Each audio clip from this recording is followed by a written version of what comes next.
This review of the Tawny Man Trilogy is going to mostly be for those of you who have read the Farseer Trilogy and are not sure whether you want to continue on or not. And to start, I'm going to give my spoiler warning. There will be spoilers for the Farseer Trilogy, the first 3 books in the realm of the Elderlings, but I'm going to try not to spoil the Liveship Traders Trilogy, because I know there are some people who want to go straight from the Farseer Trilogy to this one and skip over live ships, but spoiler warning. When I finished Assassin's Quest, I was left feeling rather depressed and disappointed.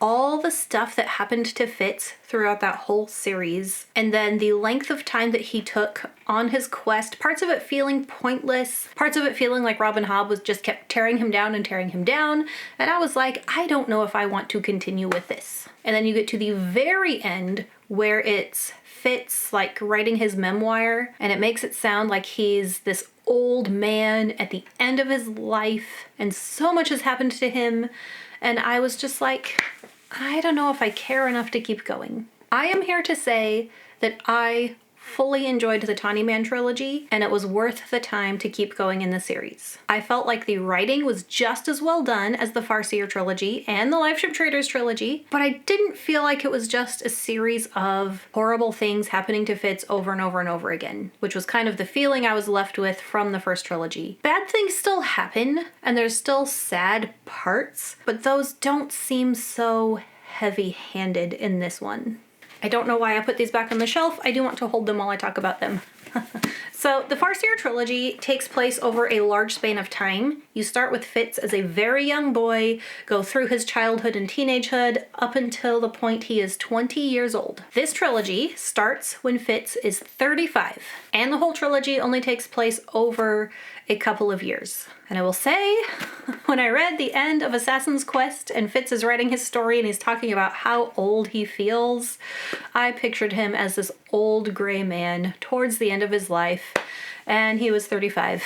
Which is younger than I am now. I will say it was nice going from the first trilogy where he is a young boy, teenager, young man, to being in the same age range as myself. I felt like that lended to having some different perspective on his story and the way he thinks about things, kind of nostalgically, thinking about things in his past, the way he thinks about people younger than himself. And despite the name of this trilogy being the Tawny Man Trilogy, the Tawny Man is the Fool, and then the name of each book has the Fool in it. Fool's Errand, Golden Fool, Fool's Fate. Fitz is our main character. He's the one whose point of view we get. We are seeing through his eyes. And I felt like throughout the trilogy, the Fool wasn't a big enough character. I would have liked to see more of him.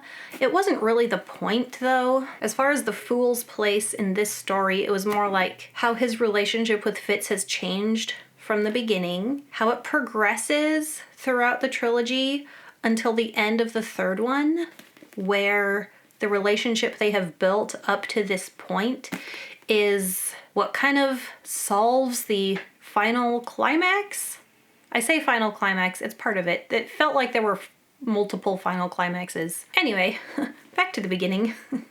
So when this one starts, it leaves off where Assassin's Quest ended, with Fitz writing about what had happened to himself as his 35-year-old self. And it starts with what almost feels like the happily ever after that he got from Assassin's Quest. He has kind of run away from his old life. He is going by the name Tom Badgerlock because of the white streak in his hair from one of his injuries from one of the earlier books. He has the son he has adopted, he has Night Eyes, and they are just living a quiet life in a cottage, and it's nice. This is like the rest that Fitz has earned after all the hardship he has been through.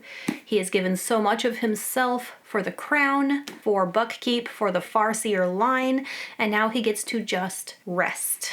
And I will say that this book starts very, very slowly. There's this whole first section that feels like it takes a long time to get anywhere, but at no point did I feel like it was dragging or that it was slow, because there's still character stuff that's happening. You're seeing his relationship with Hap, his adopted son, and Night Eyes. He's getting visitors from his old life, and through these visitors, we get little bits of his backstory filling in the gap between Assassin's Quest and this one. So we get to find out what he was doing during that in-between time. And then, through also these visitors coming to see him, he gets his emotional strings pulled a bit, his loyalty strings pulled, because Prince Dutiful needs him. Prince Dutiful, Queen Ketrican's son, who, since I gave you the spoiler warning, knowing you have read Assassin's Quest, King in Waiting Verity used Fitz's body to conceive Prince Dutiful. So besides the fact that Prince Dutiful is a Farseer who Fitz is very loyal to, Fitz also feels emotional ties to this boy. He feels like he shouldn't have to be called on again. He has retired, but they need him. And so that first section is just Fitz's slow life, getting to know him again as an adult man, and then we see him pulled back into all the Farseer intrigue. And something I really appreciated about this entire trilogy is the growth of the relationships that he already had. So when he comes back to Buckkeep, there's characters that he knows and we know from the previous trilogy, but those relationships don't stay the same. He's not the same teenage boy or 20-year-old young man that they all knew before. The other characters are having to get to know him as he is now. He's having to get to know himself as he is now. And I think a couple of the biggest ones that grow and change are his relationship with the Fool. Quite different in this series. And that's partly because the Fool himself is taking on a different role in these books than he had in the first ones. And then Fitz's relationship with Chade changes a lot in these books, and that's something I really appreciated. His relationship with Ketrican doesn't change that much. I feel like they still are on much the same footing as before, just older. They both care about each other, they both trust each other. These three books still have that really annoying thing where it seems like all the women like Fitz a lot more than they should for some reason. So in this first one, there is this new threat introduced, which is there is the faction of wit magic users called Old Blood, but now there's this new faction called the Piebalds. If you remember from the first books, the Piebald Prince, that's who they're naming themselves after, and they're kind of giving a bad name to all wit magic users, and things are getting more difficult for people with wit magic. And then there's also a plot line of Queen Ketrican trying to make alliances with Out Islanders, the ones they were at war with during the Red Ship Wars, and so tensions are high there. And then in the Golden Fool, this is where there is some crossover between this part of the world and this part of the story of the realm of the Elderlings and the Live Ship Traders trilogy. There are some characters who come in, and if you have not read the Live Ship Traders, there might be some parts that are just confusing, or it feels like there's things that are just coming out of nowhere, like this is even part of the world that our story is set in. Whereas if you had read the Live Ship Traders trilogy, you're going to know exactly who these people are who are coming to visit, and you're not going to be surprised by anything that they have to say. You'll be like, aha!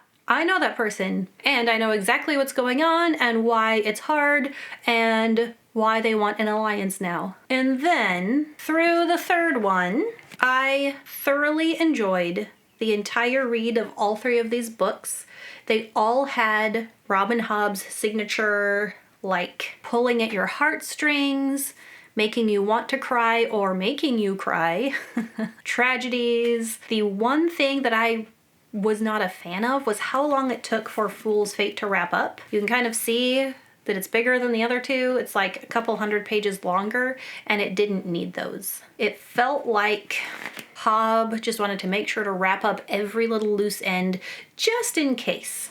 Like, just in case she didn't keep writing in this world, let's make sure to wrap up every little thing. So there was the 3/4 mark crescendo that happened, and then there was still more to resolve, and then this other relationship climax that had to happen, and then another relationship climax that had to happen, and it just felt like that didn't all need to be there or go on for quite so long. Now, if you're a big enough fan of Robin Hobb's writing that you're just like, I never want to stop reading her books, then it might not bother you as much as it bothered me. And I won't even say that it like ruined the reading experience or anything. I just felt like it could have been a little more of a tidy wrap-up. I do want to take a moment to mention one of the new characters that gets introduced in these books. His name is Thick. If you are watching this and you have read these, you know who Thick is. I loved his character. I loved his characterization. He is a mentally disabled character, and I thought that his character was so well done. I want to make a video on Robin Hobb's representation and how she did it so well, but also the way that he interacted with the other characters, how he was brought in and used in the plot, how his relationships with other characters evolved over the story. His character probably made me cry more than other characters. This lady knows how to rip out your heart, stomp on it, hand it back to you. Here, read the next book where I do it again. And then some other characters from Fitz's past, the way that they are brought in, reintroduced into his life. Some I thought were more well done than others. One in particular, I was like, is this cheesy? Did we need this? Does it even make sense? Do we even want this to happen? Another one I felt like was very realistically done. Can't really say who, because that would be spoilers. I do have reviews and reading vlogs for these first two. I think I'm going to do a spoiler video for Fool's Fate, and that's where I can get more into those characters that I thought were well done and the ones that annoyed me a little more. It has been at least a couple years since I read the Farseer trilogy, but my impressions after finishing this trilogy is that it has everything I liked about the Farseer trilogy, just done better. Also, the feelings I'm left with when I finished the Farseer trilogy, my feelings were, I don't know if I care to continue. This was depressing. Whereas this trilogy, I'm like, now I want to go buy the next trilogy and read the next one. And I don't know whether I want to read the, I think it's the Dragon Keeper Chronicles, or just go straight into the Fitz and the Fool trilogy. Oh, the Rain Wild Chronicles, that's the one. Dragon Keeper is the first one of those, but I'll probably read them in order. I will put links to these books in the description. I'll also link my Instagram and my Patreon. By the way, thank you patrons, I appreciate you guys. And I hope you come back for the spoiler video for this last one. Happy reading. Bye.